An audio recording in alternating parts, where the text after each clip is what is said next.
अब तक आपने न जाने कितने क्राइम के खौफनाक मामले देखे होंगे, लेकिन हम एक ऐसी कहानी बताने जा रहे हैं जिसे देखकर आपकी रूह कांप उठेगी।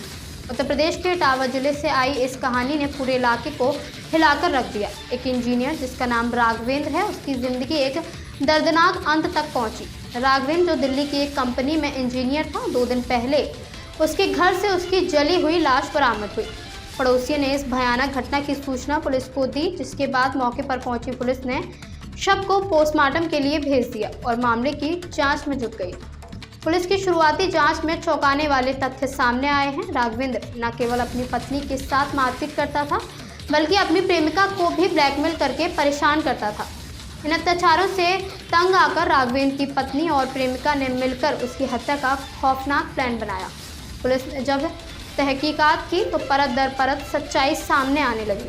आखिरकार राघवेंद्र की पत्नी ने अपना जुर्म कबूल कर लिया है। हालांकि उसकी प्रेमिका अभी भी पुलिस की गिरफ्त से बाहर है और इसकी तलाश जारी है। The nation news bureau report. Darshan Yadav नाम का एक व्यक्ति था, लगभग 47-48 साल का।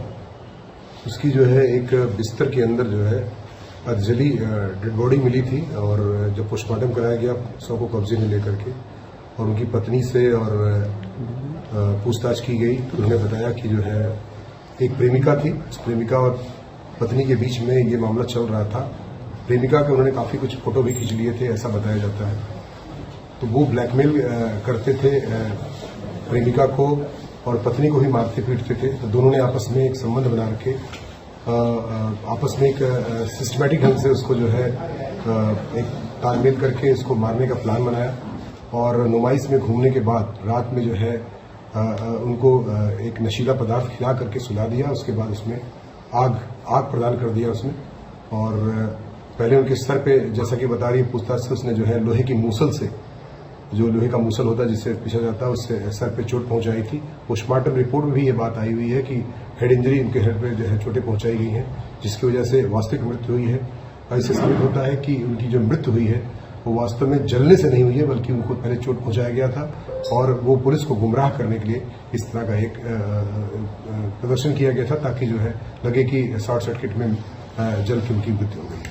तो क्या पता चला था इनके बीच में प्रेम प्रसंग जो था कब से चल रहा था और कहां से शुरुआत इनकी हुई थी?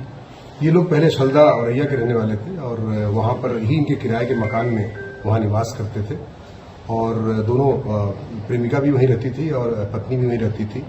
तो अपने आपस में प्रेम संबंध हो गए थे और यहाँ फिर जब इटावा में शिफ्ट 1 साल से आए हुए थे तो इनके अपने संबंध चलते रहे और इस संबंध में जो है दोनों ने फिर जब देखा कि ब्लैकमेल कर रहे हैं, मारते पीटते भी हैं, तो पत्नी और प्रेमिका ने मिल करके राघवेंद्र की जो है इस तरह से चोट पहुंचा के सर पे उनकी हत्या कर दी और बाद में डिविएट करने के लिए, तथ्य से भी डिविएट करने के लिए उन्होंने आग लगाने का उसमें बहाना ढूंढा था। सर अभी कितने लोग गिरफ्तार हुए इसमें? अभी उनकी पत्नी को गिरफ्तार कर लिया गया है, जो लोहे की मूसल होती हुई बरामद कर लिया गया है तथा उसने जुर्म को कबूल भी कर लिया है और इन्हीं के बेटे ने नामजद FIR भी दर्ज कराई है 2 लोगों के खिलाफ। तदनुसार गिरफ्तारी महिला की, उनकी जो पत्नी थी, वो कर लिया गया है। जो उनकी प्रेमिका है,